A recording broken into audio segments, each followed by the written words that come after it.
প্রিয় দিনী ভাইয়েরা, আসসালামু আলাইকুম ওয়া রাহমাতুল্লাহি ওয়া বারাকাতুহু। যেহেতু কোরবানির ঈদ সামনে চলে আসছে, তো কোরবানি রিলেটেড কিছু কথা আমি আপনাদের সাথে শেয়ার করব, বলবো, যদি মহান আল্লাহ সুবহানাহু ওয়া তাআলা আমাকে তৌফিক দান করে।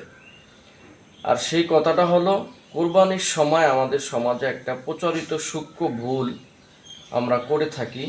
আর সেই ভুলটা হলো, যখন কোরবানির পশু জবাই করার জন্য হুজুর উপস্থিত হয়, তখন যারা কোরবানি দাতা রয়েছেন, কোরবানিতে অংশগ্রহণ করেন, তারা এসে বলে যে হুজুর, আমার মায়ের নামে কোরবানি, আমার বাবার নামে এক ভাগ এবং আমার স্ত্রীর নামে এক ভাগ, আমার মরহুম দাদা দাদির নামে এক ভাগ, নানা নানির নামে এক ভাগ, এরকম কথা বলে থাকে। নামে কথাটা বলে যে আমার নামে, অমুকের নামে, তমুকের নামে।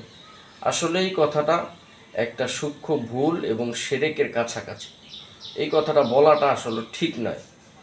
কেননা কুরআনুল কারীমের মধ্যে মহান আল্লাহ সুবহানাহু ওয়া তাআলা বলেন, ওয়া'বুদুল্লাহা ওয়া লা তুশরিকু বিহি শাইআ। আর তোমরা আল্লাহর ইবাদত করো, আর ইবাদত করার ক্ষেত্রে তার সাথে কোনো বিষয় শরীক করো না, অংশীদারিত্ব স্থাপন করো না।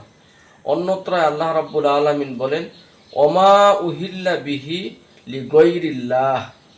আর যেই পশু আল্লাহ রাব্বুল আলামিনের নাম ব্যতীত গৈরুল্লাহর নামে জবেহ করা হয়, সেই পশুর গোশত ভক্ষণ করা হারাম, সেটা খাওয়া যাবে না। এবং কুরআনুল কারীমের অন্যত্রয় আল্লাহ রাব্বুল আলামিন বলেন, ওয়ালিকুল্লি উম্মাতিন জাআলনা মানসাকাল লিয়াযকুরুসমাল্লাহ। আমি প্রত্যেক জাতির উপরে কোরবানির নিয়ম করে দিয়েছি, যাতে তারা আল্লাহ রাব্বুল আলামিনের নাম স্মরণ করতে পারে। অন্যত্রয় আল্লাহ রাব্বুল আলামিন বলেন, ফাযকুরুসমাল্লাহি আলাইহা সওয়াফা। কুরবানির জন্য প্রস্তুতকৃত সারিবদ্ধ পশুকে তোমরা আল্লাহর নাম নিয়ে জবাই করবে।